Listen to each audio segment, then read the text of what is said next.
বাড়িতেই আমি কিভাবে পারফেক্ট গোলাপ জামুন মিষ্টি বানালাম সেটাই আমি একটু দেখাবো। তো প্রথমে নিয়েছি আমি খোয়া ক্ষীর, নিয়েছি আমি জল ঝরানো ছানা, নিয়েছি ময়দা, অল্প একটু খাবার সোডা, হাফ চামচ চিনি, হাফ চামচ ঘি। সব উপকরণগুলো আমি একসঙ্গে ভালো করে মেখে নেবো।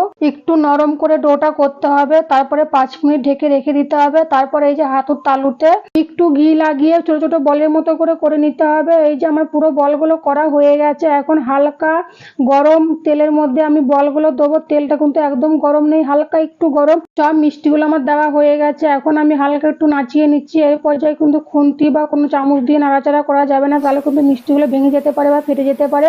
মিষ্টিগুলো কিছুক্ষণ তেলের মধ্যে ভাজার পর কিন্তু ফুলে ডবল হয়ে গেছিলো। আর ওদিকে আমি আগের থেকে চিনির রস করে রেখেছিলাম। তো মিষ্টিগুলো আমি লাল লাল করে ভেজে চিনির রসের মধ্যে দিয়ে দিয়েছি। 5 মিনিটের মধ্যে কিন্তু পুরো জলটাই চুষে নেয় চিনির রস। তো এই যে আমার মিষ্টিগুলো পুরো পারফেক্ট হয়েছে। আমার ভিডিওটা এই পর্যন্ত। আমার ভিডিওটা কেমন লাগলো আমাকে কমেন্টে